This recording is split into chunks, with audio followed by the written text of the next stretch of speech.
I hope that the comments I'm about to make will not offend the questioner too much and some people around here. I think there is a fundamental misstatement of the issue in the question. We can no longer continue to make policy for ourselves, in our country, in our region, in our continent, on the basis of whatever support the Western world or France or the European Union can give us. It will not work. It has not worked, and it will not work. Our responsibility is to charter a path which is about how we can develop our nations ourselves. It is not right for a country like Ghana, 60 years after independence, to still have its health and education budgets being financed on the basis of the generosity and charity of European taxpayers. By now, we should be able to finance our basic needs ourselves. And if we are going to look at the next 60 years as a period of transition, a period whereby we can stand on our own feet, our perspective has not to be what the French taxpayer decides to do with whatever surpluses that they have in France. They're welcome. They're appreciated. Whatever interventions that the French taxpayer through their governments make to us are appreciated. We're not going to lick a gift horse in the mouth. But this continent, with all that has happened, is still today the repository of at least 30% of the most important minerals of the world. It's a continent of vast, arable and fertile lands. It has the youngest population of any of the continents in the world. So it has the energy and the dynamism. We have seen it. These young men who are showing so much resilience and ingenuity in crossing the Sahara, finding ways to go across with rickety boats across the Mediterranean to really, those energies, we want to have those energies working inside our countries. And we're going to have those energies working in our countries if we begin to build systems that tell the young people of our country that their hopes, their opportunity are right here with us. Migration and the movement of people is being presented in a manner which suggests that somehow it's a new phenomenon. There's nothing new about it. It's as old as man, the movement of people. And it has always been linked to the same thing. The failure of where you are to provide you with an opportunity, so you move somewhere else. Those of you who are familiar with 19th century European history would know that the biggest wave of immigration in 19th century Europe, the latter part of it, came from Ireland and from Italy. Waves upon waves, generations of Italians and the Irish people left their countries to seek the American paradise, largely because Ireland was not working, Italy was not working. Today, you don't hear it. Italian young people are in Italy. Irish young people are in Ireland. We want young Africans to stay in Africa. And how are they? And it means that we have to get away from this mindset of dependence. This mindset about what can France do for us. France will do whatever it needs to do for its own sake. And when those coincide with ours, tant mieux, as the French people say.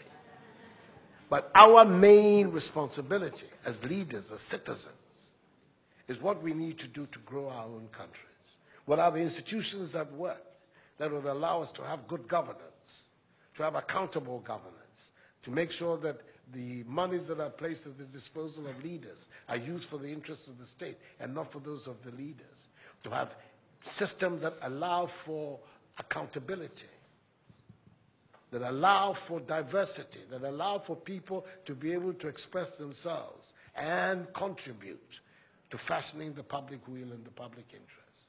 Our concern should be with what do we need to do in this 21st century to move Africa away from being cap in hand and begging for aid, for charity, for handouts. The African continent, when you look at its resources, should be giving monies to other places. We have huge wealth on this continent, in our own country of Ghana. And we need to have a mindset that says, we can do it. Others have done it. We can also do it. And once we have that mindset, we will see it as a liberating factor for ourselves. We keep talking about how it was that Koreans, Malaysians, Singaporeans, who got their independence at the same time as us. We're told of that at the time of Ghanaian independence, per capita Ghanaian income was higher than that of Korea. Today, Korea is part of the first world. So is Malaysia. So is Singapore. What happened? Why did they make that transition? And 60 years after independence, we are where we are. Those are the matters that should concern all of us as Africans, as Ghanaians. And not, when I say so with the greatest of respect to the French president, I think that the cooperation of France is something that I am, as you know, a strong friend of France. I am Francophile. So I don't have any difficulty with that. But I'm talking about our own propulsion, what we need to do to get our countries to work so that we can create the conditions that would allow our young people to forego this hazardous effort to get to Europe. They're not going there because they want to. They're going there because they don't believe they have any opportunities in our countries. So that should be our focus.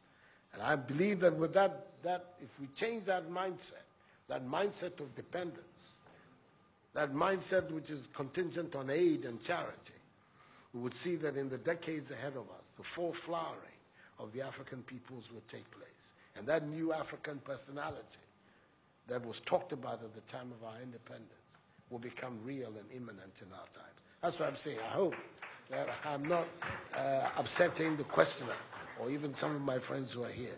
But these are my strongly held beliefs. And that is the reason why I've adopted as the slogan of my presidency, of my period in the Supreme Office of Ghana, that we want to build a Ghana beyond aid, a Ghana which is independent, which is self-sufficient, that is capable of standing on its own feet and building its own life. We can do it if we have the correct mindset to do so.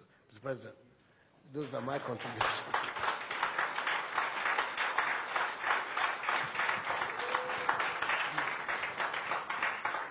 Si vous aviez besoin d'avoir la preuve qu'une nouvelle génération de leaders en Afrique croit dans une nouvelle histoire pour l'avenir et la jeunesse, vous venez de la voir.